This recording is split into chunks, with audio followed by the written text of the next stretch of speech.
Hi guys, කොහොමද ඉතින් ඔයාලට?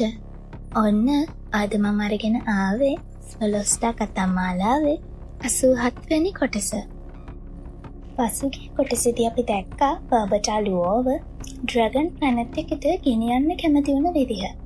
ඒ නිසා ලුවෝ පෘථිවිය වගකීම හොන්ට සහ ලීෂන්ට පවරලා වෝම් හෝල් එකක් හරහා ඩ්‍රැගන් ප්ලැනට් එකට ළඟා වුණා.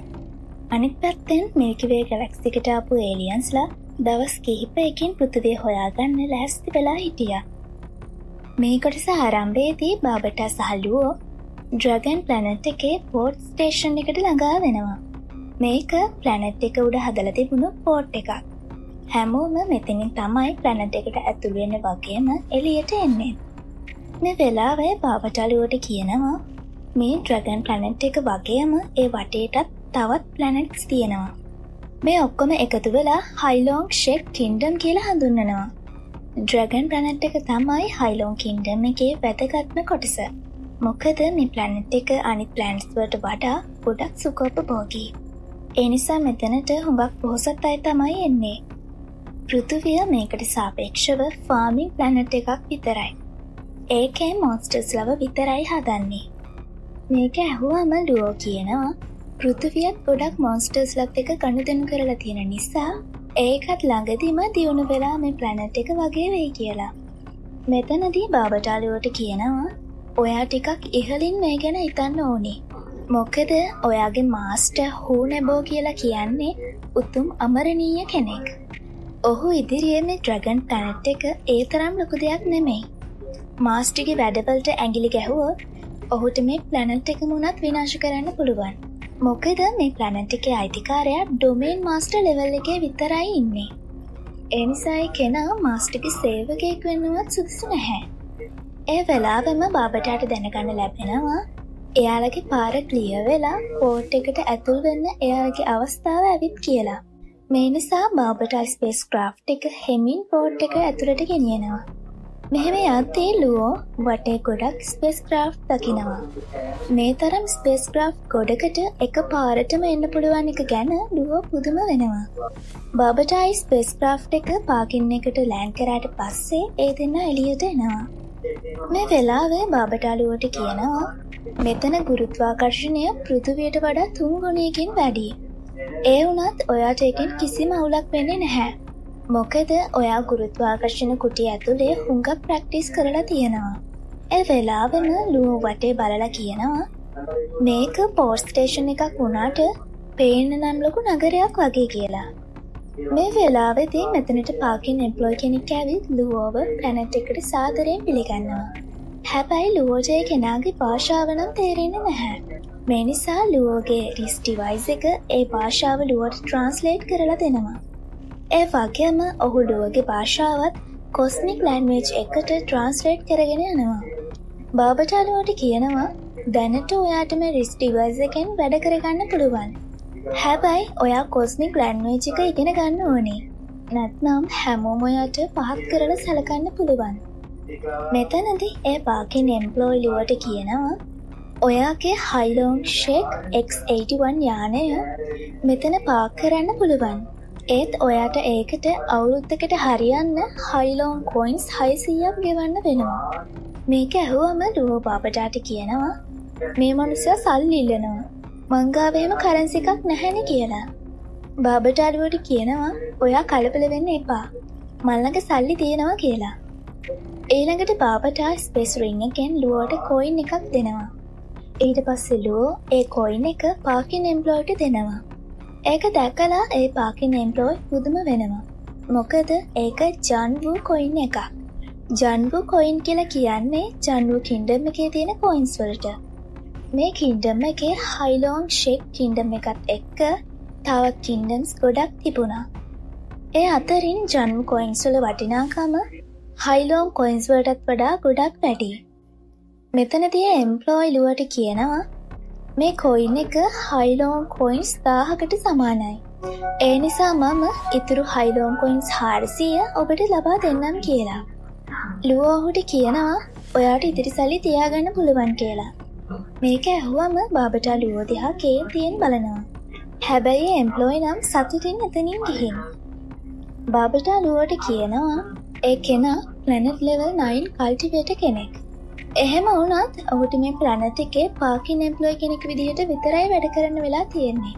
මේ දේ අහලා ලුව පුදුම වෙනවා. මේ කතාබහ අතරේ එතනට තවත් ස්පේස් ක්‍රාෆ්ට් එකක් ප්ලෑන් කරනවා. ඒකෙන් බොඩිගාඩ්ස්ලා 4 දෙනෙක් එළියට එනවා. ඒ අයගෙන් 3 දෙනෙක් ස්ටාර් ලෙවල් 3 එකේ. එක්කෙනෙක් ස්ටාර් ලෙවල් 4 එකේ. ඒ වෙලාවෙම ඒ ස්පේස් ක්‍රාෆ්ට් එකෙන් තවත් කෙනෙක් එළියට එනවා. ඒ කෙනාගේ නම කෝෂන් වේදී.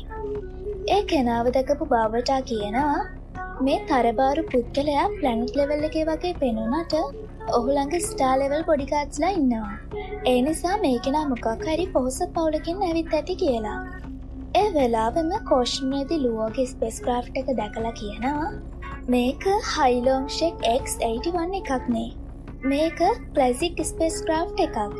මීට අවුරුදු මිලියන ගානකට කලින් නිෂ්පාදනය නතර කරපු එකක්. ඒ නිසා මේක ලක්ෂරි අයිටම් එකක් කියලා. මෙහෙම කියපු කෝෂන් වේදී ලුවෝ ළඟට ඇවිත් අහනවා ඔයා මේක මට විකුණන්න කැමතිද?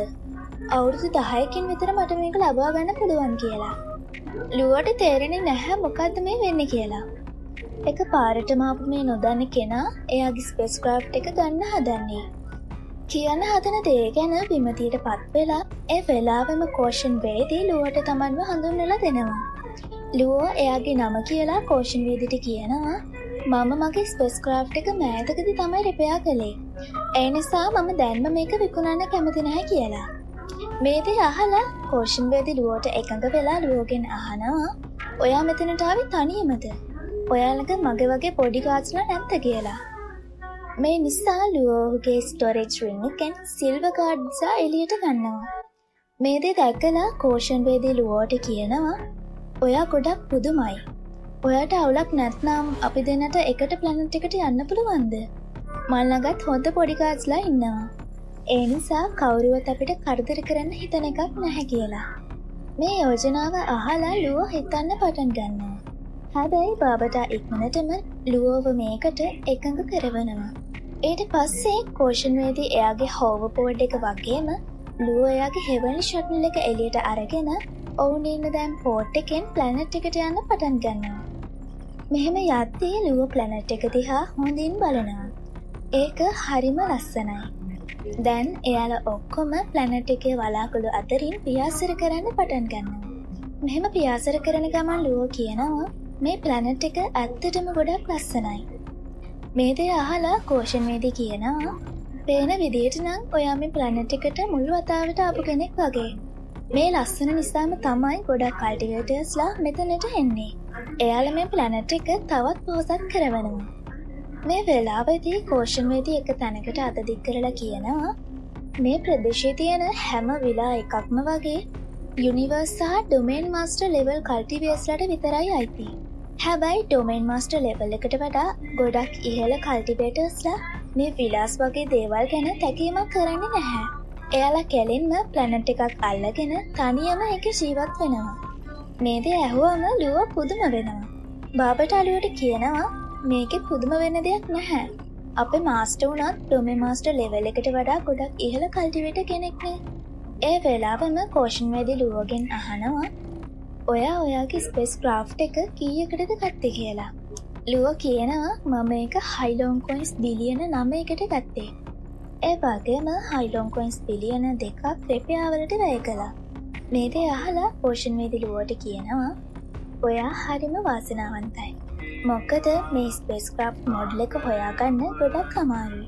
හැබැයි මේකේ මිල බිලියන 11ක් විතර නිසා මේක ඒ තරම් එක්ස්පෙන්සිව් දෙයක් නෙමෙයි. තව අවුරුදු 10කින් මට මගේ තාත්තා ප්ලැනට් එකක් තෑගි කරන්න යනවා. ඒකෙන් මට අවුරුද්දකට හයිලෝන් කොයින්ස් මිලියන 600ක් විතර උපයා ගන්න පුළුවන්. ඒ වගේම මම මේ ප්ලැනට් එක උකස් කරොත් මට හයිලෝන් කොයින්ස් බිලියන 20ක් ලැබෙනවා. ඉතින් මට ඔයාගේ ස්පේස් ක්‍රාෆ්ට් එක ගන්න පුළුවන් වෙයි කියලා. මෙහෙම කියලා කෝෂන් වේදී එක තැනකට අත දික් කරලා කියනවා අපි ඩ්‍රැගන් ප්ලැනට් එකේ සිටි එකට ළඟා වෙමින් ඉන්නේ. මෙතන තමයි සිටි එකේ මධ්‍යස්ථානය. ඒ ප්‍රදේශය දැකලා ලුවෝ පුදුම වෙනවා. මොකද ඒ සිටි එක පෘථිවියේ රටවල් 2-3ක්ම තරම් විශාලයි. දැන් එයාලා හැමෝම ඒ සිටි එකට ළඟා වෙනවා. කොහොම වුණත් අපේ ලුවා නම් ඇසිපිය ගහන පාටක් පේන්නම නැහැ. මොකද මේ තැන ඒ තරම්ම සුඛෝපභෝගී.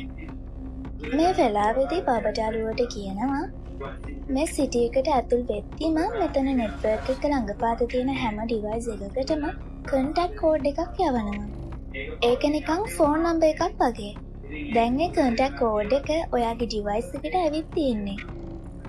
මේ වෙලාවෙම කෝෂන් වේදී ලුවට කියනවා ඔයා මට ඔයාගේ කන්ටැක්ට් කෝඩ් එක දෙන්න. එතකොට අපිට පස්සේ කතා කරන්න පුළුවන්. මෙහෙම කියලා ඒ දෙන්නගේ කන්ටැක්ට් කෝඩ්ස් ෂෙයා කරගන්නවා. ඊට පස්සේ කෝෂන් වේදී ලුවට කියනවා මට මුලින්ම මගේ දෙමාපියන් හම්බ වෙන්න යන්න තියෙනවා. ඒ නිසා මම දැන් යනවා. ඔයා ෆ්‍රී වුණ වෙලාවක මම ඔයාට ට්‍රීට් එකක් දෙන්නම් කියලා. මෙහෙම කියලා කෝෂන් වේදී යාගේ බොඩිගාඩ්ස්ලත් එක්ක එතනින් යනවා. මේ අතරේ බාබටා වටේ ඉන්න කල්ටිවේටර්ස්ලා දිහා බලනවා. එයාට තේරෙනවා මෙතනට ගොඩක් දුර තැන්වලින් අය ඇවිත් ඉන්නවා කියලා. මේ වෙලාවේදී ලුවෝ බාබටාගෙන් අහනවා මෙතනට එක වර්ගවල ඒලියන්ස්ලා එනවද? බාබටා ලුවට කියනවා ඔව් මෙතනට ගොඩක් වර්ගවල ඒලියන්ස්ලා එනවා. ඒ කොහොම වුණත් මේ ප්ලැනට් එකේ හියුමන් ස්පීෂීස් වලට වැඩි ප්‍රිෆරන්ස් එකක් දෙනවා. මොකද හියුමන් ස්පීෂීස් කියන්නේ යුනිවර්ස් එකේ ලොකුම ස්පීෂීස් 6න් එකක්. ඒ අතරින් පෘථිවි හියුමන්ස්ලා ඒ මුළු ස්පීෂීස් එකේම පොඩි කොටසක් විතරයි.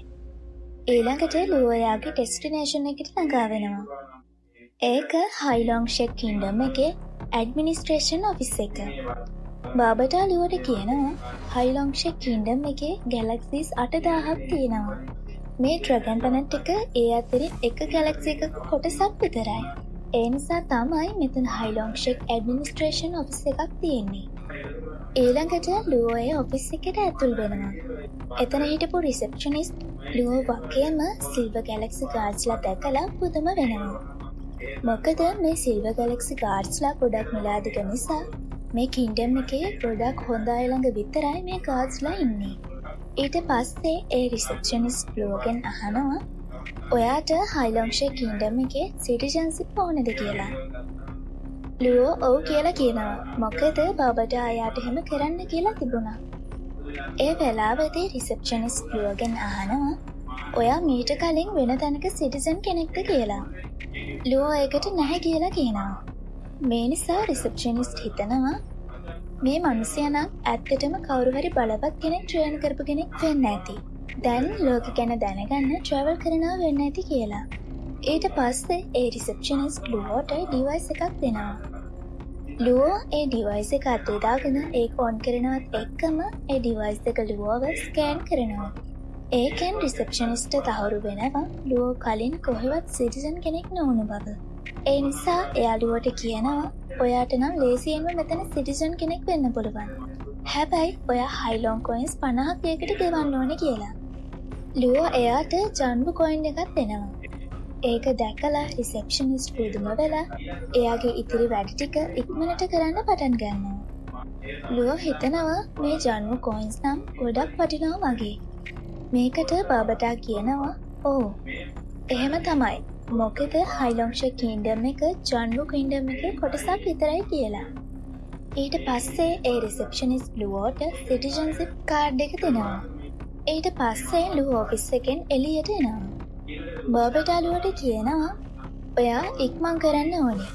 අපිට තාම විචුවල් යුනිවර්ස් කම්පැනි එකටත් යන්න තියෙනවා. අපි එතන account එකක් විවෘත කරලා ඉන්ඩක්ෂන් කන්ෂියස් හෙල්මට් එකක් ගන්න ඕනේ. නැත්නම් මේ යුනිවර්ස් එකේ හැම තැනකම ඔයාට ට්‍රැවල් කරන්න අමාරු වෙයි කියලා.